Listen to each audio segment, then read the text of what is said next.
Hello everybody and welcome to another photography talk, and this time I'm going to rant a little about artificial intelligence and photography. Before we begin, as usual, if you want to support the channel, please put a like, subscribe, share with your friends. If you want to go a step further, check out my books, Inkjet Fine Art Printing, Photography Dev Manual, and a novel, Lasting Photographs. All the links are down there in the description.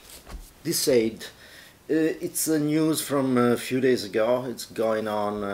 I saw it promoted a lot on social medias. An image created, they call it a photograph, created by artificial intelligence, won a photo contest. And the image was created in Australia, but by guys at Absolutely AI, something like that. That's the name of the creators, the studio of the creators. And the contest was a contest organized by a shop in Australia, DigiDirect. First, the prize is not kind of a huge contest. It's a contest created by a shop. There's not even the name of the jury, so we have to take with a grain of salt all the story. We don't know if it's something that can be organized just to create some advertise or not. I have no idea about that, but it's not a big international contest with a well-known jury and these kind of things. This said, I was looking at the image that won the contest and I was thinking, yeah, it's a nice image. It's comparable to a lot of images that I see winning contests created by photographers, and that was shocked me. Not because the image created by the artificial intelligence was a good one. In my opinion, it's not. It's absolutely unreal. There's nothing in that image that is connected to the reality. As soon as you see it, you see that the waves are impossible, the light is absolutely pampered a lot, it's not possible, there's the saturation of the colors, and everything is absolutely unreal in that image. But the problem is that if we look at a lot of images winning the contest lately, they look the same, because photographers have this trend to use too much post-production, and contests are giving prizes to this too much post-production. It's something that is like we are pushed in some way far from the reality. If we think that an image is seen for a few tenths of a second, mostly scrolling a phone screen, we understand why the images must be that strong, that colorful, and so on. But the sad part of this is to see photography organization. I left two international photography organizations for that reason, because they started to give prize and promote kind of photography that was fake. One of the associations, I went out when they give a prize for a travel category. So it was a commercial category for travel photography. It was not a pure artistic category. To a picture, if I remember correctly, was a city, was Budapest or something like that. It was a night image of the town, and there was behind this beautiful Milky Way. And I was thinking, that image is absolutely not possible. It's not possible with the light pollution of the city to have the sky and so on. So, and by the way, I checked also with the software, and it was not possible to have the Milky Way that position and in the moment. They gave a prize to an image like that. It was absolutely a fake. And so, what's the problem if the image is created by artificial intelligence of a human? It's just not photography. We cannot call photography something that is a collage made with other pictures. It's a different form of art. And most of all, we cannot consider that kind of images satisfactory for a commercial category, a category that is supposed to tell some part at least of the truth. Commercial photography embellish the things, but actually do commercial photography totally fake is kind of a felony. The same way you can say my new car just is 300 gallons, 300 miles per gallon, and 0.2 seconds from 0 to 60 and so on, when all that is fake. And it's the same with a photograph. You cannot use as a promotional material a photograph that is evidently fake. One thing is to embellish a little, one thing is to lie, and there's a fine line between that. But when I see contests giving prizes and promoting images that are absolutely too much post-produced, are absolutely too fake, that's the wrong thing. So at this point, artificial intelligence doing the same thing, where is the problem? It's the same thing, it's the same concept. What we are losing is the meaning of photography, and is the meaning of what we are doing. And we are losing it in part is just, because yes, with the social media, it's we need something stronger to attract the viewers and attract the likes. But I think it's a systematic, something systematic that is going on. It's we are pushed to stay away from reality. We are pushed to stop to trust reality. And most of all, we are pushed to see only very, very strong things. We are not able anymore to feel a caress. We need a punch. And we see it in every aspect of our life. If we look at politics, we see people screaming. It's if they are not screaming or doing something extreme, people don't care. And in photography, we see that we are going far from the reality. I remember I sent, when I was used still to send to some contest my photographs before I left the associations, I had one image that for me was kind of very, very nice, and I asked for the critique on that image, and it's an image that I love it because it has very, very subtle nuances. I live in a place here in Italy that is not with the strong saturated color. Usually, if you look at, right now, I look out of the windows, and there, in the distance, there's some haze. So the color of the sky is not that blue. The sunset are not that red, and all these kind of things. It's beautiful, but there's subtle beauty. And I sent that image, and they told me, yeah, but if you enhance the saturation of this part of the red part illuminated by the sunset, and you give some blue to the part that is under the clouds and so on. And I was thinking, and what? At that point, I can look at the image and I think, okay, probably that's Alaska. That's something on the Denali mountain with the Alaska weather or something like that. Is not what I photographed. But subtle differences are not more interesting. And when I see this as something that is forced on us, is because in everything there's a tentative to desensitize the people. We are no more able to see the little nuances, the little differences, and in this way we are not able to see signs and to see the sign of what is going on.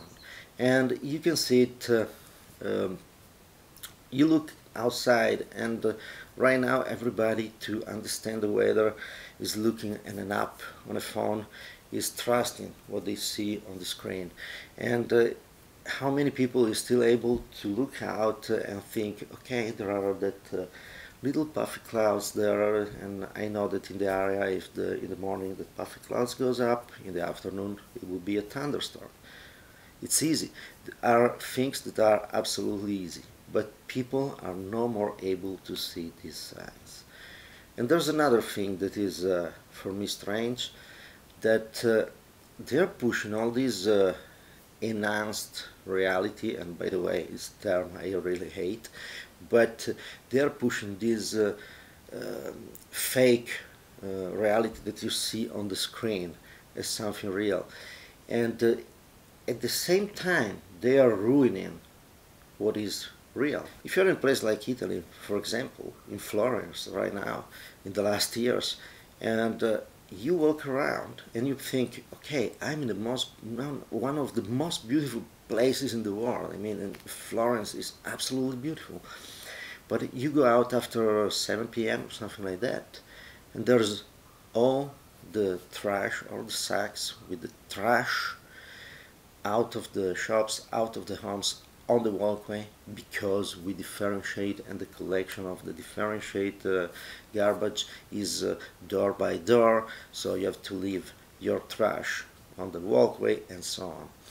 And you look at that and you think, who is the absolutely the beast, the animal that imagined? I know who he was, and he was also our prime minister for years after that, but you think this person is an animal. How can you destroy the aesthetic of a place like Florence?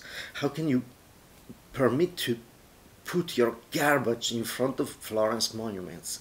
That's absolutely the most stupid thing you can do. But they do it, and they did it, and they do it right now.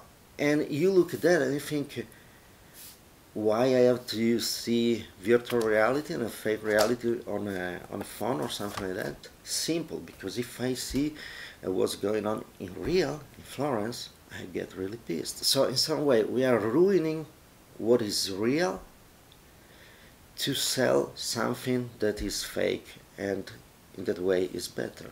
If you look around, in every city, we went from clean cities to dirty cities. You see a growing of traffic signs and these kind of things that are ugly. The modern buildings are ugly, are not even designed well, and so on. So you look around and you walk in a mountain and you think, oh, beautiful landscape. No, because now there are windmills everywhere, just covering the panorama. And if that's not enough, I was a few days ago looking at a beautiful panorama, and I was looking and thinking, I take a picture now. What is that ugly red thing that I see, huge big red thing on the mountain in front? Was really, and then was one of the giant benches, because they have to put now this trend to put these giant benches so you can do the selfies on the benches and so on. So they are ruining the reality, they are ruining what is real, so they can sell you something that is fake and convince you that is better. And why is that? It's very simple. People arrive at a point to trust their smart device and the news and the content that is in there much more than the reality. When I say we are no more able to look at the science, and you think, okay, after 3 years we had someone saying, oh, probably the coronavirus came out from lab. And you think, seriously, if you were able to see science, you were able to think it came out from a place where there's a lab. They are studying that virus, and seriously, do you think that it came naturally just as a coincidence? If you see science, if you are able to see what's going on around you and trust what you see and trust what you really can experience in your real life, more than you see on the newspapers, more than you see on your smart device and so on, everything will become more difficult for a lot of people in power. I give you another example. If you see the reality around, I'm in a little town, and I go out in the morning usually to buy some groceries, and there's a place in the square where they put all the, I don't know it in English, but little print things with the people that died, so you know where the funeral, all these kind of things. And it's a year that I think, holy cow, it's not possible to have so many funerals. It's something that you pass by the church and you see every day. You see some funeral, and you think, what the hell? It was never like that. And so you think, yeah, so I can download the statistics. And you see the statistics, and you look around and you think, okay, why right now we have an excess mortality that is higher than the excess mortality we had with COVID? And nobody's noticing. But nobody's noticing because people don't look at the reality out of the windows anymore. They don't look at what is there. They prefer to look at the screen. Because the screen is more beautiful, because the screen has saturated colors, because the screen is luminous, because the screen doesn't have garbage in front of a monument in Florence. So we are forced to this, and everything is going in this direction. And it's going in the direction that an artificial intelligence generated image, I don't call it photograph, can be comparable to an image that a photographer created. And you think that is absolutely wrong. We are losing our identity. We are losing what we are. And for me, another very sad thing is, if you are a professional photographer, how can you think that an artificial intelligence can be better than you? That's, for me, is the saddest part. I can think an artificial intelligence to be better than me in playing backgammon, but because I'm not a world champion of backgammon, I'm not, it's not my profession and so on. But if my profession is something that it's in me, it's something that I love to do and so on, an artificial intelligence cannot be better than me. That's for sure. And I think it's very, very sad to see a lot of people thinking, yeah, artificial intelligence can be better. And this is in a lot of aspects of our life. We are thinking to have artificial intelligence algorithms that decide what we can say, what we can write, what we can do, and so on, deciding every aspect of our life. And we already have these kind of things on phones. We have artificial intelligence telling us, be careful to go out today because there will be, I don't know, too much ultraviolet light or these kind of things. And people tend to trust them. We go out, we are not more able to see the beauty we have around ourselves because we got stuck with an artificial idea of beauty. And this started well before artificial intelligence. It started with the post-production. It started with this idea that the reality must be corrected. If you think about the people, I mean, you go around and now you see some people that is trying to imitate the filter that are usually on the portraits taken with the smartphone and so on. So you look around and you see people that went on a lot of pain to get surgeries and these kind of things, and they look like the caricature of themselves. They really look horrible. And really, we are not able to see the beauty in an old, elegant lady with the wrinkles, the eye wrinkles, but we see beauty in some monsters that are really just like that with the big lips and so on. We think it's beauty, an 80 years old woman that pretends to look like a 20 years old girl and really, really sucks. That's terrible. This is something that is terrible. This is something that is wrong. And as a photographers, we have to stop this trend. We have to start to fight to bring the reality back, to bring photography back. And we have to do that in contests, we have to do that when we do our photos. We have to start to think, who cares about the likes on social medias? We have to do this because this is good, because this is the reality, because we like to do this. And I know it's difficult, because it's very difficult to go around and find the right picture in the right moment. It's much easier to create something fake.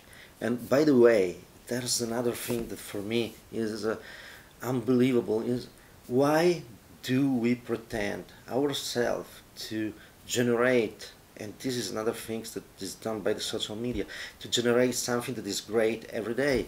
We cannot generate a great picture every day, but social media, they pretend if you don't do it constantly, you go down. So you have to do it constantly, and you think, how can you do that? I mean, I'm here right now, I have a camera to test and these kind of things, and I would love to create the best picture of my life. But I go around and I think, okay, I cannot, I don't know, spend the money to fly to the Grand Canyon to do that.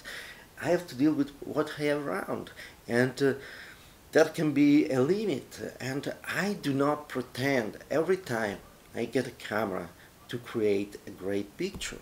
So there's another thing, and I refuse to use all this fake Photoshop. I mean, if I take a picture here and the sky sucks because there's this haze, I don't want to use a software to put a perfect oceanic sky, because it will be not the same. But people does it. We are doing that.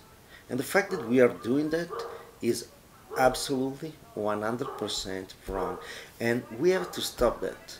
But we don't have to stop artificial intelligence to participate in contests and try to win. We have to stop to consider good images that are just absolutely fake, that are absolutely wrong, that are absolutely ugly, exactly as is ugly an 8 years old woman all out of the surgery to pretend to be a 20 years old girl. So it's the same exact thing.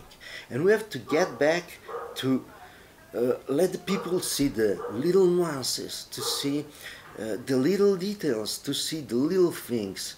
We don't need to have always the saturated color, to have always something that jumps on your face like a slap. We can have something that is quiet, we can have something that has meaning, but it's a soft, nice meaning. We don't need to scream also with photography. We can let the scream to politicians, we can let the scream to other people. We need to go back to our reality, to use photography to show how is the reality. If it's beautiful, as a beautiful reality. If it's ugly, as the garbage in Florence, we have to show it. We have to show the aspects of reality. And we have to pretend that the mayor will stop to put the garbage in front of Florence, not spend hours or artificial intelligence to retouch the garbage away. We need to use our images to make the reality better, not to create a fake reality, to create something fake so we can escape from reality. And this is just my rant, and I know it's a rant, I know it's long, I know nobody cares, but I don't care. I really had to say this. Really to see the point where we arrived with a so fake image created by a computer that can be comparable to an image created by a photographer, and not because that's a good image, but because the level that we arrived with images made with the photographers are so photoshopped, are so retouched, are so fake that we don't see the difference. That really pisses me off. We are losing what is great in our profession. We are losing what is great in our job. We are losing what is the characteristic of photography. And by the way, we are going back to the pictorialism that was at the beginning of photography, because photographer always too easy. We don't feel like we are artists, and it's the same right now. A photographer that goes out, take a picture, and just you know, do the basic things without many rotations and so on. Yeah, it's not an artist, it's just a click. We have this thing that we probably became, everybody now can go out with a phone and do the same, basically. And so we pretend that we have to do a lot of things to put the art part in it. But that's false. That's absolutely false. That's wrong, and we are wrong. We have to really go back in a way that our photographs are absolutely different from something that can be generated by artificial intelligence, and are much, much better. So thank you for watching. If you watch all this rant, before I say hello, again, check out my books, Lasting Photographs, Photography Life Manual, and Fine Art in Jet Prints. And if you enjoy my videos, the other ones, this one, please put a like, subscribe, and share with your friends. I need to see this channel grow a little, so I have some stimulus to go on with this. Thank you very much for watching, and see you next time, and I hope with something more positive than a rant.